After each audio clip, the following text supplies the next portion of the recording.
मुख्यमंत्री फडणवीसांनी शिवसेनेचे मंत्री सरनाईकांचा निर्णय फिरवला। मराठी शिकण्यासाठी आता वर्षभराची मुदत, तोपर्यंत कारवाई होणार नाही। मराठी रिक्षा टॅक्सी चालकांना दिलासा। संघटनेच्या भेटीनंतर मुख्यमंत्र्यांकडून निर्णय जाहीर। परिवहन विभागाने मराठी भाषा व्यवहारात आली पाहिजे ही भूमिका घेतली। मराठी भाषा शिकवण्याचं अभियान सरनाईकांनी सुरू ठेवलं। एकनाथ शिंदेंची प्रतिक्रिया, तर मराठी भाषेचा प्रसार इतर भाषिकांमध्ये होतोय याचं समाधान आहे, शिंदेंचं वक्तव्य। मुख्यमंत्र्यांच्या निर्णयानुसार कार्यवाही होईल। मंत्री प्रताप सरनाईकांची प्रतिक्रिया, मुदतवाढ दिली म्हणजे सगळं संपलं असं नाही।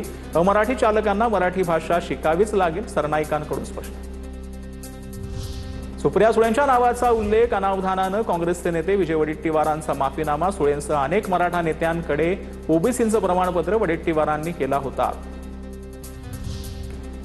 प्रकाश सुर्वेंकडून आयोजित मराठी भाषा प्रशिक्षण प्रमाणपत्र वितरण कार्यक्रम वादात। भोजपुरी गाण्यावर महिलांना नाचवलं, अखिल चित्रे यांची टीका।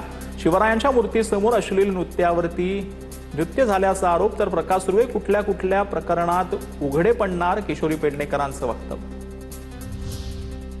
आझाद मैदान, शिवाजी पार्क मैदान, वर्षा बंगल्या पुढेच आंदोलन करणार, मनोज जरांगेंचा इशारा। जिथं रोड दिसेल तिथं आंदोलन करणार, रेल्वेही धावू देणार नाही, विमानही उडू देणार नाही, जरांगे आक्रमक।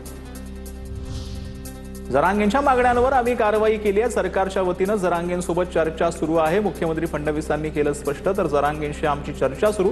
जरांगेंवर आंदोलनाची वेळ येणार नाही याची आम्ही दक्षता घेतोय, उदय सामंतांची प्रतिक्रिया।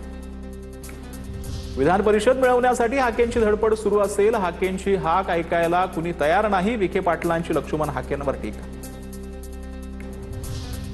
मुंबई पालिकेच्या शाळेतील विद्यार्थ्यांना अजूनही छत्रीसह शालेय साहित्य पुरवठा नाही। छत्रीसह इतर साहित्यापासून विद्यार्थी वंचित। युद्ध जे आहे ते सुरू असल्यानं विद्यार्थ्यांना छत्र्या देऊ शकलो नाही, पालिकेचं अजब स्पष्टीकरण।